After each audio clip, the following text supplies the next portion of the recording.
Assalamualaikum warahmatullahi wabarakatuh. Selamat pagi anak-anak. Hari ini kita masuk kepada pembelajaran daring, yaitu mata pelajaran PPKN. Nah, pada hari ini kita masuk bab yang pertama, yaitu mengenai harmonisasi hak dan kewajiban manusia dalam perspektif Pancasila. Nah, bagian A yaitu konsep hak dan kewajiban asasi manusia. Nah, yang pertama, makna hak asasi manusia. Nah, kalau menurut Undang-Undang RI nomor 39 tahun 1999, hak asasi manusia adalah seperangkat hak yang melekat pada hakikat dan keberadaan manusia sebagai makhluk Tuhan yang Maha Esa dan merupakan anugerahnya yang wajib dihormati, dijunjung tinggi dan dilindungi oleh negara, hukum, pemerintah, dan setiap orang demi kehormatan serta perlindungan harkat dan martabat manusia. Jadi intinya, hak asasi manusia itu adalah merupakan hak yang sudah diberikan Tuhan sejak manusia itu dilahirkan. Nah, jadi sudah melekat pada diri manusia itu sendiri. Nah, dasar dari pembentukan Undang-Undang RI nomor 39 tahun 1999 tentang HAM. Nah, diantaranya adalah yang pertama, A. Tuhan yang Maha Esa adalah pencipta alam semesta. Itu dasar yang pertama. Ya. Nah, sedangkan dasar yang kedua adalah manusia itu dianugerahi jiwa, bentuk, struktur, kemauan, serta berbagai kemampuan oleh penciptanya untuk menjamin kelangsungan hidup. Nah, sekarang yang bagian ketiganya, C. Hak asasi manusia tidak boleh dilenyapkan oleh siapapun dalam keadaan apapun. Jadi hak asasi manusia itu nggak boleh dilenyapkan, tidak boleh diambil oleh siapapun dan juga dalam keadaan apapun. Nah, menurut John Matterson, anggota HAM PBB mengartikan HAM sebagai hak-hak yang melekat dalam diri manusia dan tanpa hak itu manusia tidak dapat hidup sebagai manusia. Nah, dari pengertian HAM terkandung dua makna. Ya, jadi dari pengertian HAM ini, ini tergantunglah dia dua makna. Nah, itu ya. Nah, makna yang pertama adalah HAM merupakan hak alami. Nah, kalau sudah katanya hak alami, berarti di mana HAM ini melekat dalam diri setiap manusia sejak dia dilahirkan ke dunia. Namanya juga sudah alami ya. Nah, jadi hak asasi manusia itu sudah ada dan sudah melekat dalam diri setiap manusia sejak dia dilahirkan ke dunia. Nah, sedangkan yang kedua, HAM merupakan instrumen atau alat untuk menjaga harkat dan martabat manusia sesuai dengan kodrat manusianya yang luhur. Nah, jadi HAM ini merupakan alat ataupun instrumen. Nah, kalau kita punya HAM, ya, nah kita tidak bisa disemena-menakan oleh orang lain. Nah, jadi kita bisa mengangkat harkat dan martabat kita. Nah, berikutnya, HAM memiliki ciri-ciri khusus.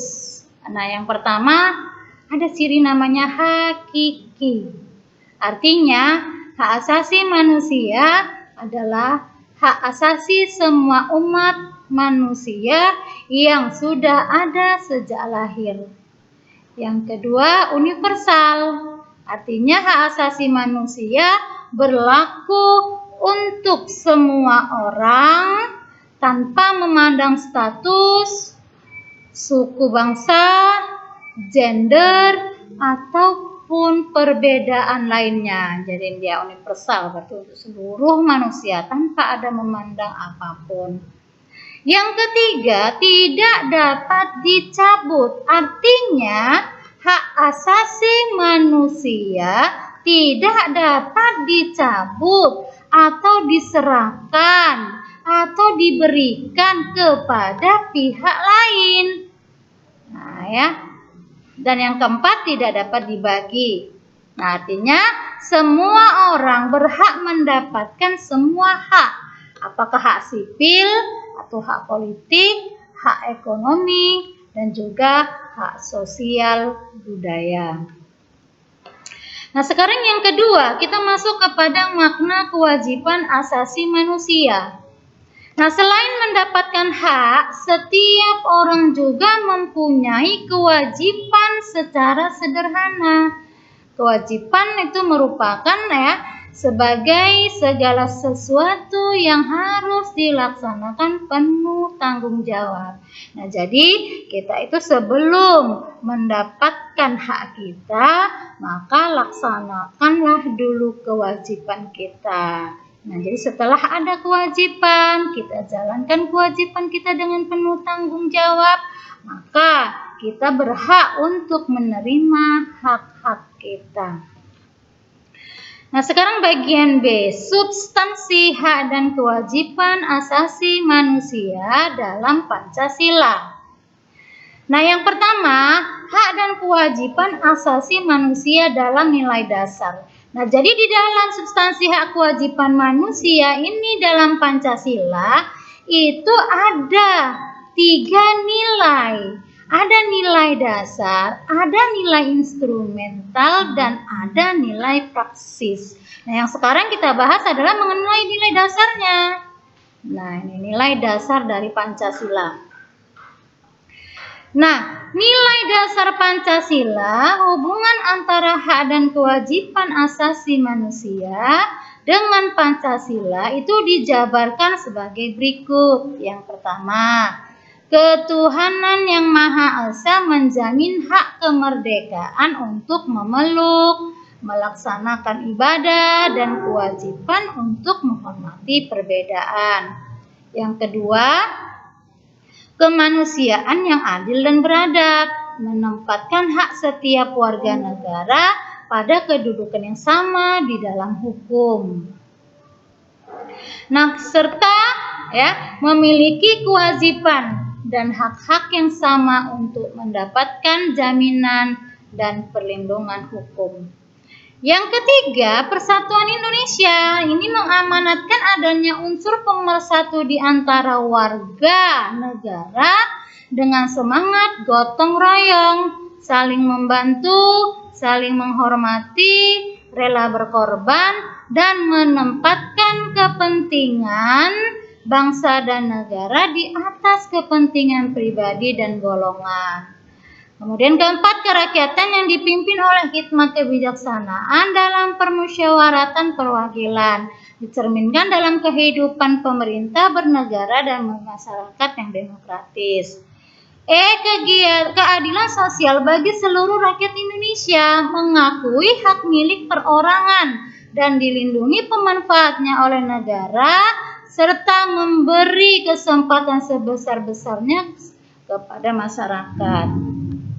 Nah, nilai dasar berkaitan dengan hakikat kelima sila yang ada di dalam Pancasila tersebut. Itulah dia nilai-nilai dasar tersebut bersifat universal sehingga di dalamnya terkandunglah cita-cita, tujuan, serta nilai-nilai yang baik dan benar.